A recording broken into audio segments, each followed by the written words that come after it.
శిఖరం రచన టి రాఘవ గారు. చదువుతున్నది దేవి. చూడగానే లైక్ చేయడం మర్చిపోకండి. 6వ ఎపిసోడ్. పిల్లల కోసం ఇసుమంత కూడా తప్పన లేని నువ్వెక్కడ దొరికావు తల్లి మా ప్రాణానికి? అసలు ఒక్క ఆడలక్షణం కూడా లేకుండా మగ రాయడిలాగా పెంచిన నీ పుట్టింటి వాళ్ళని అనాలి.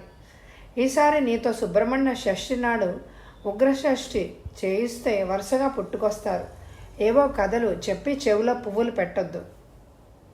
ఏ విషయమైనా మొగుడికి చెప్పి ఒప్పించడం ఆడదాని చేతిలోనే ఉంది. ఒకవేళ పిల్లలు పుట్టరని డాక్టర్లు నిర్ధారిస్తే లలితను ఒప్పించో, విడాకులు ఇచ్చో, మరో పెళ్లి చేసుకుందు కానీ. అంతేగాని ఈ సంకరాన్ని నేను భరించలేను. ఆవేశపడింది రత్నమాల. కళ్ళమ్మడ నీళ్లు తిరుగుతూ ఉంటే రోషంగా అత్తగారికి బదులు చెప్పడానికి నోరు తెరిచినా లలిత వద్దన్నట్టుగా శంకర్ భుజం మీద చేయేసి నొక్కటంతో ఆగింది. అమ్మా, నిదానంగా ఒక్కొక్క అక్షరం ఒత్తి పలుకుతూ చెప్పాడు శంకర్. నా మనశ్శాంతి కోసం ఈ అమ్మాయి బాధ్యత తీసుకున్నాను. ఇందులో లలిత ప్రమేయం లేదు. దేవుడిచ్చిన ఈ కూతుర్ని దూరం చేయడానికి కారణం నువ్వు అవుతానంటూ పట్టుబడితే నేను నీకు దూరం కావాల్సి ఉంటుంది. నీ అంగీకారం లేకుండా ఈ పిల్ల ఇక్కడ ఉండదు. అప్పుడు నేను ఇంట్లో ఉండను. నా కూతుర్ని తీసుకుని ఎట్టయినా వెళ్ళిపోతాను. నువ్వు ఒప్పుకుంటే నేను కొనుక్కున్న ఫ్లాట్లో ఉంటాం. నిజంగా నీకు కొడుకు సంతోషమే ముఖ్యమైతే నా పెంపుడు కూతుర్ని ఆదరించు.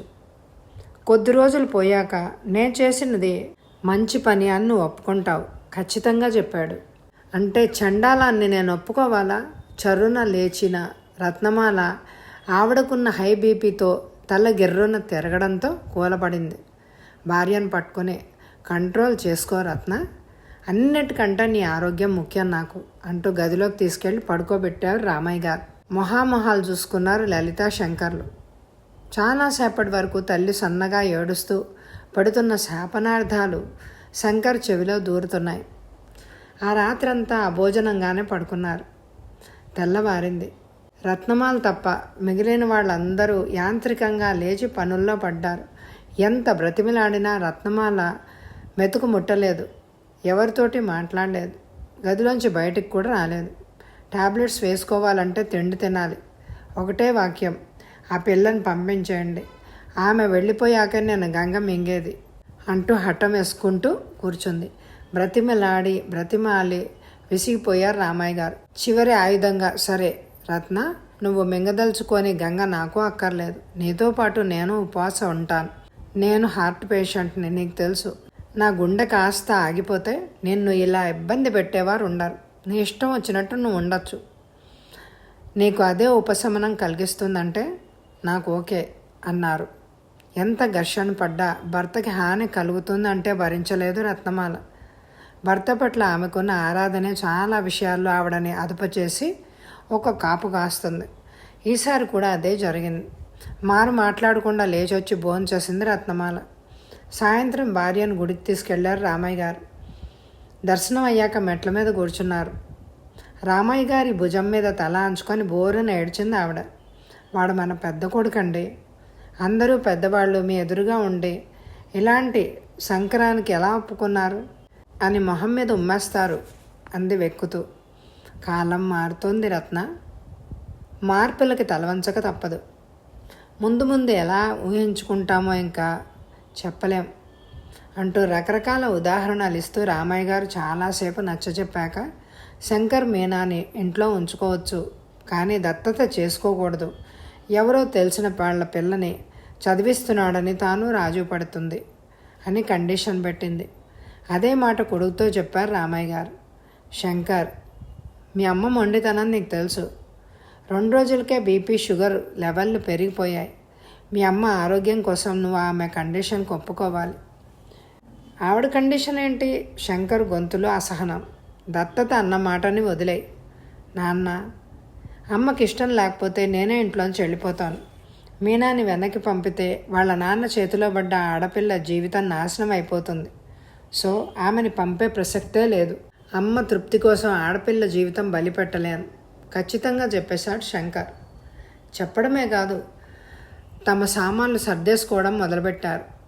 నిన్ను పూర్తిగా మానమనట్లేదురా, ప్రస్తుతానికి వాయిదా వేయి.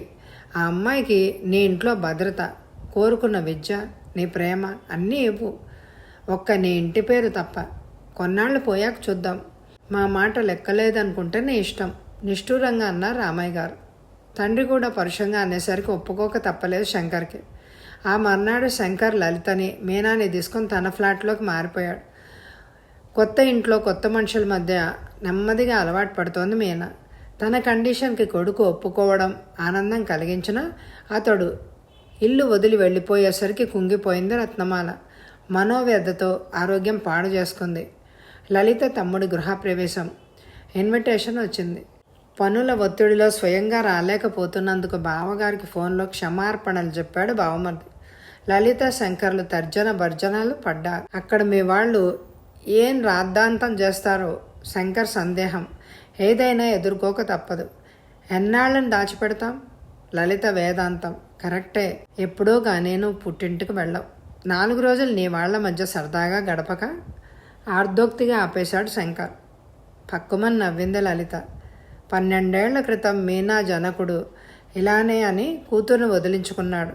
భార్య వేసిన చురుకకి ఎర్రబడింది అతని మొహం. ఆ వెధవతో నా పోలిక అన్నాడు రోషంగా. తెలియక చేసిన అపరాధం మన్నించండి మహారాజా. 2 చేతులు పట్టుకొని తల వంచి నవ్వాపుకుంటూ అన్నది లలిత. క్షమించినట్టు తలూపాడు శంకర్. అమ్మయ్య, బ్రతికిపోయాను అన్నట్టు గుండెల మీద చెయ్యేసుకుని నిట్టూడ్చినట్టు నటించింది లలిత. మూతి ముడుచుకున్నాడు శంకర్. కంగారు పడకండి. మీ వాళ్ళని మీరు మేనేజ్ చేసినట్టే నేను కూడా మా వాళ్ళని మేనేజ్ చేస్తాను. అభయం ఇస్తున్నట్టు ఫోజు పెట్టి నవ్వుతూ అంది లలిత. పోనీ మీనాని ఇక్కడే ఉంచి మన ఇద్దరం వెళ్ళొద్దామా సాలోచనగా అన్నాడు శంకర్. ఎప్పటికైనా తెలియాల్సిన విషయమేగా, మనం తప్పు చేయనప్పుడు భయం ఎందుకు? ధైర్యంగా అంది లలిత. పుట్టింట్లో నలుగురు 4 రకాలుగా మాట్లాడి నేను నొప్పిస్తే బంధువుల ముందు నువ్వు కంటతడి పెట్టాల్సి వస్తుందేమో అన్నాడు శంకర్. స్త్రీ శక్తిని తక్కువగా అంచనా వేయకండి అల్లరిగా నవ్వింది లలిత. ముందుగానే తల్లికి వివరంగా ఉత్తరం రాసింది లలిత. లలిత తల్లి కృష్ణవేణమ్మ ఆడపిల్లలకి చాకలి పద్దు, మొగుడికి ఉత్తరం రాసుకునేపాటి చదువు చాలు అని సమాజం నిర్దేశించిన కాలంలో పుట్టిన పురాణాలతో పాటు చరిత్ర పుస్తకాలు కూడా చదువుతూ ఉండేది. వీరేశలింగం గారి బోధనలు పుస్తకాలు చదివింది. జీవిత సారాంశానికి ఆవిడ నిలువుటద్దం. భర్త ముందు గొప్పలు పోయినా సిచ్యువేషన్ ఎదుర్కోగలనా అనే లోపల జంకుగానే ఉంటుంది లలితకి. 3 ఏళ్ల తర్వాత పుట్టింటికి వెళ్తోంది మరి. బ్యాంక్ ఆఫీసర్ అయిన భర్త శంకర్ ఎక్కువగా ఇతర రాష్ట్రాల్లో పనిచేయడం వల్ల మిగతా ఆడవాళ్ళలాగా తరచూ పుట్టింటికి వెళ్ళడానికి ఆమెకు వీలుండదు. ఇంటి ముందు ఆటో ఆగ్గానే బిలబిలమంటూ అందరూ పరిగెత్తుకొచ్చారు. అల్లుణ్ణి సాధారణంగా ఆహ్వానించారు. లలిత అంటూ వచ్చి కౌలించుకుంది అక్క సావిత్రి. సావిత్రి అదే ఊళ్ళో పక్క వీధిలో ఉంటుంది. బాగున్నావా అక్క అంటూ తనని చుట్టుకున్న సావిత్రి చేతులన్నీ మృదువుగా రాస్తూ ఆప్యాయంగా అడిగింది లలిత. అంతా బాగే. నేనంచే కబురు కాకరకాయ లేదు. 3 ఏళ్ల తర్వాత వస్తూ సరిగ్గా ఫంక్షన్కి 1 రోజు ముందు దిగుతావా? 4 రోజులు ముందుగా వస్తే నీ సొమ్మేం పోతుందే? బోలెడు కబుర్లు చెప్పుకునే వాళ్ళంగా అంది నిష్ఠూరంగా. ఉద్యోగం అక్క, నీకు తెలియందేముంది నవ్వింది లలిత. నీకోసం మేమెంత బెంగబెట్టుకున్నామో కానీ నీకు మాత్రం మేమెవ్వరం జ్ఞాపకం రాలేదు. రాం కూడా. అబ్బా, కాస్త గుర్రాన్ని కట్టేసావి, దాని లోపలికి రాని. తల్లి కృష్ణవేణమ్మ కసరడంతో పక్కకి తప్పుకుంది సావిత్రి. లలిత వెనకాల నెమ్మదిగా వచ్చిన మీనాని పరికించి చూస్తూ, మీనా కదూ, చాలా పెద్దదైందే అంది సావిత్రమ్మ ఎప్పటి నుంచో పరిచయం ఉన్న దానిలాగా. అక్కగారి మాటలకు ఎటూ కాకుండా తలాడిస్తూ తల్లికేసి చూసింది లలిత. కంగారు పడకు అనే కళ్ళతోనే చెప్పింది కృష్ణవేణమ్మ. రిఫ్రెష్ అయ్యాక మీనాని అందరికీ పరిచయం చేసింది లలిత. లలిత తల్లి కృష్ణవేణమ్మ మీనాని పరిశీలనగా చూసింది. పిల్లలు కలగకపోయినా భార్యని అపురూపంగా చూసుకునే అల్లుడంటే అభిమానం. అతని ఎంపిక మీద చాలా నమ్మకం. అందుకే మీనాని మనవరాలుగా నిరభ్యంతరంగా మనస్ఫూర్తిగా అంగీకరించింది. లలిత ఎక్కువ కష్టపడకుండానే మీనా మిగతా అందరికీ నచ్చేసింది. సావిత్రి కూతురు ఆండాళ్ళు మిగతా పిల్లలు మీనాని తమలో కలిపేసుకుని ఆటలు మొదలుపెట్టారు. మొదటి రోజు బెదురుగా ఉన్న తర్వాత అందరితో బాగా కలిసిపోయింది మీనా. ఫంక్షన్ నిరాటంకంగా జరిగిపోయింది. పట్టు పరికిణి కట్టుకొని 2 జడలు వేసుకొని పెద్ద పెద్ద కళ్ళని విప్పార్చుకొని చలాకీగా కలియ తిరుగుతున్న మీనాని చూసి ఎవరంటూ ప్రశ్నార్థకంగా సావిత్రికేసి కళ్ళెగరేసిన అతిథులకి లలిత కూతురు అనే పరిచయం చేసింది సావిత్రి. ఆశ్చర్యంగా ఎవరూ ఎలాంటి ఆరాలు తీయలేదు. గృహప్రవేశమైన తెల్లారి అందరూ కృష్ణవేణమ్మ సొంత ఊరు పొన్నూరుకి చేరారు. తాతల నాటి సొంత ఇల్లు, దగ్గరలోనే పొలాలున్నాయి ఆవిడకి. రైతులకి కబుర్లు పెట్టి తాటి ముంజలు, సపోటాలు, పనస తొనలు బుట్టలతో తెప్పించింది కృష్ణవేణమ్మ. వాటితో పాటు మల్లెపూల బుట్ట కూడా పంపాడు కౌలు రైతు. కృష్ణవేణమ్మకి పూల జడలంటే సరదా. వేయించుకునే వాళ్ళు ఉండాలే కానీ రకరకాల పూల జడలు అల్లుతూ 2 మనవరాళ్ళకి పూల జడల ప్రోగ్రాం పెట్టింది. ఆండాళ్ళు జుట్టు బాగా ఒత్తుగా పొడుగ్గా ఉంది. జడగంటలు పెట్టి అల్లి పూల జడ వేశారు. మీనాది పొట్టి జుట్టు, జడకుప్పలు కూడా లేవు. రిబ్బన్లు కొని వాటితో జడ పొడవుగా అల్లి చివరి చక్కగా కుచ్చు వేలాడేలాగా అమర్చారు. పూల జడలు పూర్తయ్యాక 2 జడలు పక్కపక్కన పెట్టి పోల్చుకుని చూసుకుని ఏడు మొహంతో, చి నా జడ ఏం బాలేదు, నాకంటే మీనా పూల జడ ఒత్తుగా బాగుంది, నీకు మీనా అంటేనే ఎక్కువ ఇష్టం అమ్మమ్మ, అలిగి విసురుగా గదిలోకి వెళ్ళింది ఆండాలు. బెత్తరపోయి చూస్తున్న మీనాకి మాట్లాడొద్దని సైగ చేసి లోపలికి వెళ్ళింది ఆవిడ. అమ్మమ్మ, ఆండాళ్ళకి ఏం చెప్తుందో అన్న కుతూహలంతో కిటికీ పక్క చేరి వాళ్ళ మాటలు వింది మీనా. ఆండాళ్ళు, నీకు ఒత్తైన పొడుగాటి జుట్టు ఉంది, దానికి కుప్పెలు మరింత అందం తెచ్చాయి. మరి మీనాకి ఇవేం లేవు కదా, దాని జడ నీ జడ ముందు వెలా తెలాబోతే లలిత పిన్ని బాధపడుతుంది. ఎప్పుడో 3 ఏళ్లకోసారి వస్తుంది పిన్ని, ఓ 10 రోజులు ఉంటుంది. మరి నువ్వు పక్క వీధిలో ఉంటావు, ఏడాది పొడుగుతా ఎదురుగా ఉంటావు. ఎప్పుడు సరదా పుడితే అప్పుడు ఆ సీజన్లో దొరికే పువ్వులతో పూల జడ వేసుకోవచ్చు. నీకు ఏది తినాలనిపిస్తే అది చేసి పెడతాను. మరి దానికి అలా కుదురుతుందా? అయినా నీకంటే చిన్నది, ఎప్పుడో 3 ఏళ్లకోసారి వచ్చే చెల్లెల్ని చూసి కుళ్ళుకుంటారా ఎవరైనా? 4 రోజుల్లో వెళ్ళిపోతుంది. మళ్ళీ మిగిలేది మన ఇద్దరమే. వాళ్ళు మన ఊరికి వచ్చినప్పుడు మర్యాద చేయడం, సంతోషపెట్టడం మన బాధ్యత కాదా? ఆవిడ మాటల్లో ఏ మహత్యం ఉందో కానీ ఆండాళ్ళు మామూలైపోయింది. నెమ్మదిగా ఒక పక్క మందలిస్తూ మరో పక్క నచ్చజెప్తూ కృష్ణవేణమ్మ చెప్తున్న తీరు అప్పటికే వయసుకు మించి ఎదిగిన మీనాకి ఎంతో నచ్చేసింది. లలిత బ్యాలెన్స్డ్గా మాట్లాడగలగడానికి కారణం ఆవిడే అని ఆ పిల్లకి అర్థమైపోయింది. గదిలోంచి వచ్చిన కృష్ణవేణమ్మకి మీనా కళ్ళలో కనిపిస్తున్న ప్రశ్నలో భావం అర్థమై ఆ పిల్ల భుజం తట్టి, దానితో అలా చెప్పావని ఫీల్ అవ్వకే, నువ్వు చక్కగా చదువుకుంటూ ఫస్ట్గా పాస్ అవుతున్నావు. ఆండాళ్ళు 10th తప్పి మానేసింది, ఇంకా చదివే ప్రసక్తే లేదు. అసూయ పడే వాళ్ళని కాస్త పొగిడితే గొడవ సర్దుబాటు అవుతుంది.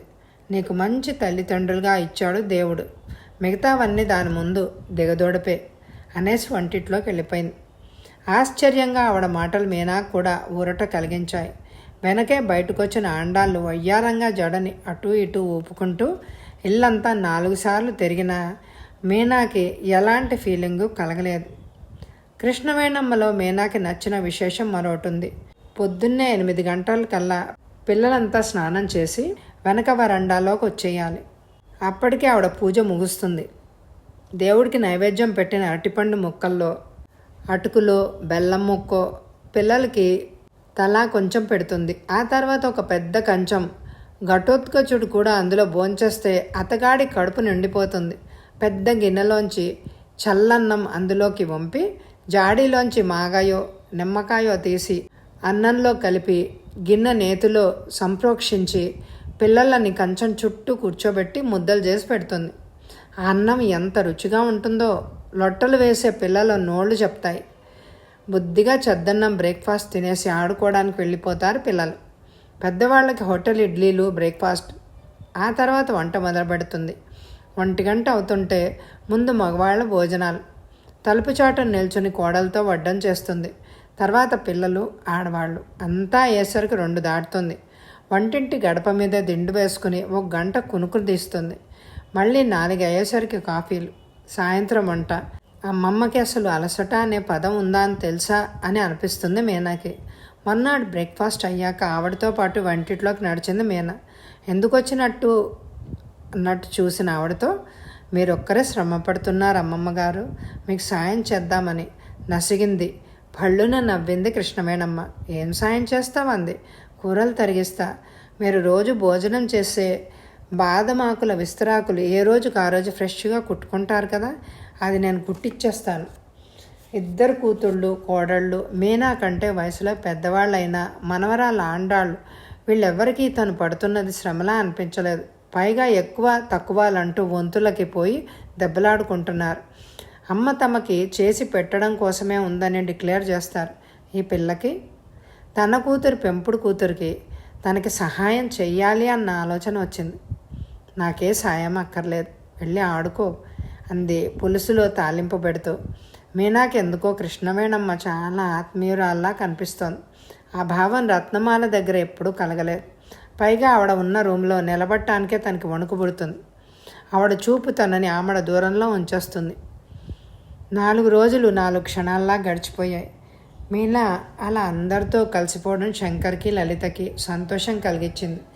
వెళ్లే ముందు కృష్ణవేణమ్మ చేయి పట్టుకుని పెరట్లో పొగడి చెట్టు దగ్గరకు తీసుకెళ్ళి, అమ్మమ్మగారు మిమ్మల్ని ఒకటి అడగొచ్చా అంది ఆశగా చూస్తూ. లోపల ఏదో అనుమానం పొడసూపినా పైకి తేలకుండా అడుగు అన్నదావిడ సహజ గాంభీర్యంతో. నేను పుట్టగానే అమ్మ చచ్చిపోతే నాన్న ఇంట్లోంచి గెంటేస్తే బాబాయ్ ఆదుకున్నాడు. బాబాయ్ చనిపోతే డాడీ ఆదుకున్నారు. రేపు ఒకవేళ ఏ కారణం చేతైనా డాడీకి నా మీద కోపం వస్తే, నేను నచ్చకపోతే నన్ను ఇంట్లోంచి గెంటేస్తే నేను ఇక్కడికి రావచ్చా? నా వల్ల మీకు ఎలాంటి ఇబ్బంది ఉండదు. శుచిగా వంట చేయడం నేర్చుకుంటాను. మిమ్మల్ని శ్రమపడనీయకుండా అన్ని పనులు చేసి చదువుకుంటాను. మీరు మీ పని మనుషులకి పెట్టినట్టే నాకు అన్నం పెట్టండి. వసారాలో చాపేసుకొని పడుకుంటాను. మీనా కోరిక విని నిర్ఘాంతపోయింది కృష్ణవేణమ్మ. దృఢమైన వ్యక్తిత్వం, నిబ్బరం, నిదానం ఉన్న ధీరోదాత్త అయినా ఏదో ఒక సమయంలో ఆడపిల్ల అభద్రతకి లోనవుతుందా అని అనిపించింది ఆవిడకి. అసలు నువ్వు అలా ఎందుకు అనుకుంటున్నావు? పెద్దమ్మగారికి నేను పెంపకం రావడం ఇష్టం లేదు. మీనా కళ్ళంట నీరు దారకట్టింది. జాలితో నిండిపోయింది కృష్ణవేణమ్మ గుండె. మీనాని దగ్గరికి తీసుకుని కళ్ళు తుడిచింది. నుదుటి మీద చిన్నగా ముద్దు పెట్టుకుంది. చిట్టి తల్లి, నువ్వంటే ఇష్టం లేకపోతే మీ డాడీ అందరితో, ముఖ్యంగా తన తల్లితో దెబ్బలాడి నీకు కూతురి హోదా ఇవ్వడానికే వేరుపడతాడు. మీ డాడీ బాగా ఆలోచించే నిర్ణయాలు తీసుకుంటాడు. అతని నిర్ణయానికే తిరుగుండదు. నువ్వు భయపడినట్లు ఏమీ జరగదు. నువ్వు మా లలిత ముద్దు బిడ్డవి, శంకర్ మానస పుత్రికవి. జీవితంలో ఎప్పుడూ వాళ్ళకి నీ వల్ల బాధ కలగనివ్వకు. బాగా చదువుకుని వాళ్ళు తమ బిడ్డని చూసుకుని గర్వపడేలాగా తయారవ్వాలి. ఒకవేళ వెంటనే నా దగ్గరికి రైలెక్కి వచ్చాయి.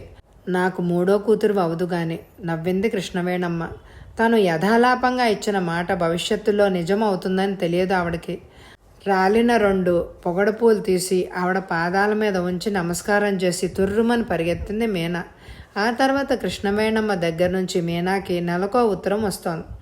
ప్రతి లెటర్లో పురాణాల గురించో, చరిత్రకారుల గురించో, స్త్రీల కోసం పోరాడిన సంఘ సంస్కర్తల గురించో, ధైర్యంగా ప్రజల కోసం యుద్ధం చేసిన ధీర వనితల గురించో, దేశం కోసం ఎలాంటి పబ్లిసిటీ లేకుండా ప్రాణాలని త్యాగం చేసిన త్యాగమూర్తుల గురించో ఉంటుంది. అవన్నీ చదివి భద్రంగా దాచుకునేది మీనా. 5వ క్లాస్ వరకే చదువుకున్న అమ్మమ్మకి ఇన్ని విషయాలు ఎలా తెలుసో జవాబు దొరకని ప్రశ్నే మీనాకి. రత్నమాల తేరుకొని మామూలు అవడానికి 6 నెలలు పట్టింది. రామయ్య గారి సాహచర్యంలో ఆరోగ్యం కుదుటపడింది. శంకరు ఆవిడ కొద్ది కొద్దిగా మాట్లాడుకుంటున్నారు. విధి విచిత్రం, ఆవిడ కోలుకున్న కొద్ది రోజులకే మాసివ్ హార్ట్అటాక్తో రామయ్య గారు కాలం చేశారు. అమెరికా నుంచి చిన్న కొడుకు సుందరం వచ్చి తల్లిని పట్టుకుని బావురమన్నాడు. తండ్రి దినకర్మలు శాస్త్రోక్తంగా పూర్తి చేశాడు శంకర్. రత్నమాల తన దుఃఖాన్ని శంకర్తో తప్ప మిగిలిన అందరితో పంచుకుంది. తల్లి ప్రవర్తన గుండెల్ని మెలితిప్పుతున్నా, ఆవిడ అందరి ముందు కొడుకుని వ్యంగ్యాస్త్రాలతో సాధిస్తున్నా, తిడుతున్నా మౌనంగా ఉండిపోయారు లలిత, శంకర్లు. 13వ నాడు పుణ్యావచనం పూర్తయ్యాక భోజనాలు చేసి భుక్తాయాసం తీర్చుకుంటూ బంధువులంతా తీరికగా కూర్చుని లోకాభిరామాయణంలోకి దిగారు. వాళ్లలో ఒక పెద్దయిన రత్నమాలను ఉద్దేశించి, ఏమ్మ, రాముడు లేని లోటు తీరేదే కాదు, ఆయుష్ తీరే వరకు మనం బ్రతకాలి. ఈ వయసులో ఒక్కరితివే ఉండడం మంచిది కాదు. శంకర్ నిన్ను తన ఇంటికి తీసుకువెళ్తాను అంటున్నాడు. ఎప్పటికైనా నువ్వు చేరాల్సింది వాడి దగ్గరికేగా, అదేదో ఇప్పుడే చేస్తే బాగుంటుంది అంటూ మొదలుపెట్టాడు. వచ్చే ఎపిసోడ్లో కథ కొనసాగుతుంది. ఈ ఎపిసోడ్ని లైక్ చేయండి. Thank you very much my dear friends.